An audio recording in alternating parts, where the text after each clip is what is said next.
Hello everyone, কেমন আছেন সকলে? আশা করছি সকলে অনেক অনেক অনেক ভালো আছেন। আর আমরাও ঈশ্বরের আশীর্বাদে অনেক ভালো আছি। আগামীকাল হলো আমাদের দুষ্টুবাবুর পৈতে। সেই নিয়ে রাত্রির থেকে আর দুপুর থেকেই বলতে পারেন, দুপুরবেলা থেকেই শুরু হয়ে গেছে তোড়জোড়। এখন এখানে সব কিছু সাজিয়ে গুছিয়ে সুন্দরভাবে রাখা হচ্ছে। আর সন্ধে হতেই আমরা চলে যাব জল সইতে। সেটা বিয়ে মতো ব্যাপার। হ্যাঁ, আর ও যে দেখা যাচ্ছে সিংহাসনে ওদের বাড়ির গপু বসে আছে। তো যাই হোক, এই যে পৈতে মানে উপনয়ন, এইটা পুরো একদম আমি তো আগে সেরকম দেখিনি, এই প্রথমেই দেখছি। মানে একদম যেরকম বিয়ে হয় ঠিক সেই রকম। ওর গায়ে হলুদ হবে, ওকে আইবুড়ো ভাত খাওয়ানো হবে, মানে একদম সেম টু সেম। আর এখানে সব বৌদি মা সবাই ওরা কথা টথা বলছে। তাহলে এরপরেই কিন্তু একদম আমার ফেভারিট জিনিস, যেটা হলো আমাদের বড় পুকুর মানে কাছারি পুকুরে জল আনতে যাওয়া। তো সেইটারই প্রস্তুতি নিচ্ছে। এখানে তো দুষ্টুবাবুর মা প্রথমে বেরিয়ে গেল, এবার তারপর অন্য বৌদিরা মা বেরাবে। আর আমার দিনটা একদমই ভালো না, কারণ আমার বেশ কিছুদিন ধরে সর্দি কাশি হয়েছে। যে সর্দি কাশি কিছুতেই ছাড়ছে না। সবাই মানে সোয়েটার চাদর ছাড়া, কিন্তু আমাকে সেই চাদর গায়ে দিতেই হচ্ছে। এরপরেও কিন্তু একটা স্পেশাল জিনিস হবে আজকে রাত্রিবেলায়, মানে ভোরবেলায় আমরা আবার যাব দুষ্টুবাবুর জন্য সোহাগ জল আনতে। তো দেখা যাক কী হয়। আর বৃষ্টি তো হচ্ছিল, খুব বৃষ্টি হচ্ছিল, জানি না কেন। সবাই ওর ঠাকুমা বলছিল যে জন্মের সময় নাকি বৃষ্টি হয়েছে, তাই এইসবের জন্য বৃষ্টি হচ্ছে। আর এখন হচ্ছে হলুদ কোটা। এই হলুদ কোটাতেই আমরা সবাই খুব করছিলাম যে এটা ছাদে করব নাকি উঠোনে করব। তারপর ঠাকুমা বলল, মানে বড় মা, যে এটা উঠোনেই করা ভালো। হ্যাঁ, এখন আমরা তো শুধু ভাবছি যে আমরা কখন কালকের ভোরটা আসবে, মানে আজকে রাত্রে পোহাবে, কালকের ভোর আসবে। হ্যাঁ, আর আমাদের সেই মানে অপেক্ষার দিনটার অবসান হবে। বেশ কিছুদিন ধরে ভাবছি যে এই তো হবে দুষ্টুর পৈতে, কিন্তু দুষ্টুর পৈতেটা হবেটা কবে? হ্যাঁ, দেখতে দিন চলে এলো।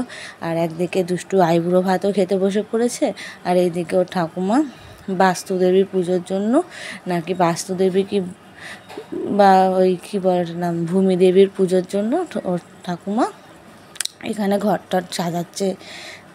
আরও কী সব নিয়ম আছে সেই সব কিছু করছে। তো আর আমাদের তো সন্ধেবেলা কেন, আমি তো সেই সকাল থেকে এসে বসে রয়েছি। হ্যাঁ, নিমন্ত্রণ বাড়িতে বাবা অত ছাড় নেই, সকাল সকাল চলে এসেছি।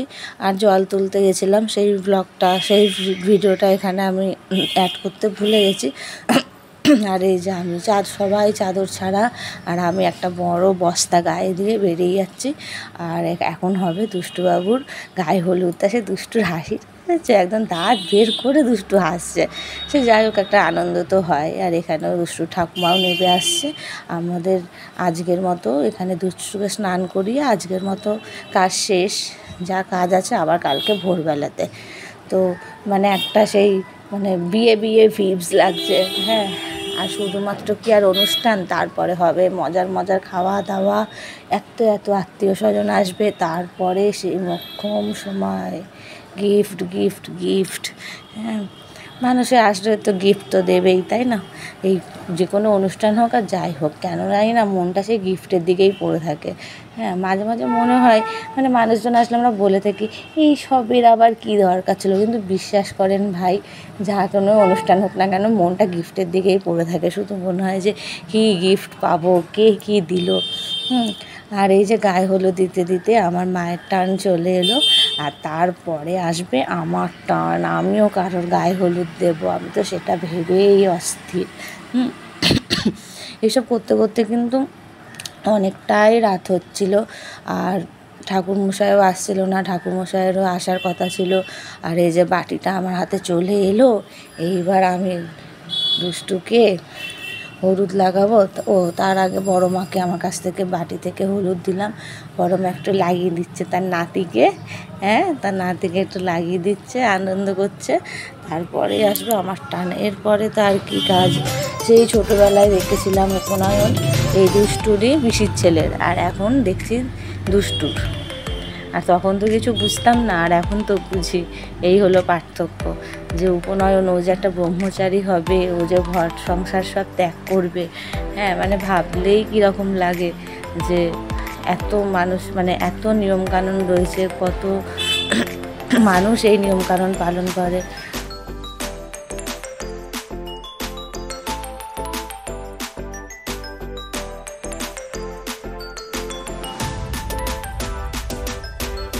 দুষ্টু স্নানের পর্ব শেষ, এবার দুষ্টু বাড়ি ঢুকবে। কিন্তু এখন আর দুষ্টু আর নাকি কোনো মানে বস্ত্র পরতে পারবে না। এখন দুষ্টুকে মানে অন্য বস্ত্র পরতে হবে, ধুতি ঝুটি এরকম কিছু একটা পরতে হবে। দুষ্টুর মা যে নিয়মটা, মানে যে রিচুয়ালস আছে সেটা পালন করে নিল। নিয়ে এখন দুষ্টু পা দিয়ে মুচি ভাঙবে। যেমন বিয়ের সময় আমরাও মুচি ভেঙেছিলাম, সেরকম বিয়েতে স্নান করার পর মুচি ভেঙেছিলাম, ওই রকম দুষ্টুও এখন স্নানের পর মুচি ভাঙছে। আমার মা বৌদি ওরা সব দেখিয়ে দিল। এবার আমার মা বলছে শিগগির ঘরে ঢোক। ও ঘরে ঢুকে পড়লো টুকটুক টুকটুক করতে করতে। আর এইবার ওরও একটু একটু ঠান্ডা লাগছে, আর ওর ঠাকুমা ওকে তিলক কেটে দিচ্ছে, চন্দনের যে তিলক, সেই তিলক কেটে দিচ্ছে। এখন আমার দুষ্টুবাবু এখন ব্রহ্মচারী হয়ে গেছে, এখন আর আমাদের মধ্যে নেই। আমরা এখন আর ওকে ব্রহ্মচারী করে ডাকতে হবে। আর এই যে ঠাকুরমশাইও এর মধ্যে এসে উপস্থিত। ঠাকুরমশাইও বাস্তুদেবীর পুজো শুরু করে দিয়েছে। ওইদিকে দুষ্টুর বাবা, দুষ্টুর মামা সবাই দাঁড়িয়ে আছে। এইবার দুষ্টুকে মালা ঘুঞ্চি পরানো হবে। এই মালা ঘুঞ্চি কিন্তু আমাকেও পরানো হয়েছিল বিয়ের সময়। মানে বিয়েতে যা যা রিচুয়ালস, এখানেও তাই তাই রিচুয়ালস। যাই হোক, বেশ সুন্দর করে তো রাত্রিটা তো কাটলো, মানে আজকের দিনটা তো কাটলো। এবার অপেক্ষা করতে হবে কালকের জন্য। ভোরবেলায় তো উঠতেই হবে, উঠে আমরা সোহাগ জল আনতে যাব। তারপরে বেশ স্নান টান করে রেডি টেডি হয়ে আমরা চলে যাব লজে। আর সারা দিনটা কালকেও ওখানে কাটবে। তো কালকের জন্য খুব খুব খুব এক্সাইটেড হয়ে আছি যে কালকে আমরা কী কী করবো, কীরকম সাজবো। আমি তো দুটো শাড়ি সেট করে রেখেছি যে দুটো শাড়ি পরবো। এখন এমন মনে হচ্ছে না আমার নিজেরই অনুষ্ঠান হচ্ছে, যে আমি পরপর পাল্টাবো শাড়ি। তো সে যাই হোক, এখানে পুজো টুজো হোক। আর আজকের মতো ব্লগটা এখানে শেষ করছি। আবার দেখা হবে কালকে। আর আমার মা তো এক্সপার্ট, শঙ্খটা নিয়ে বাজাতে শুরু করে দিল। আর এখানে দুষ্টুও বসে পড়লো পুজোর আসরে। তো আজকের মতো টাটা, আবার আসবো কালকে। তো কালকে পর্যন্ত আমার সাথে থাকতে হবে।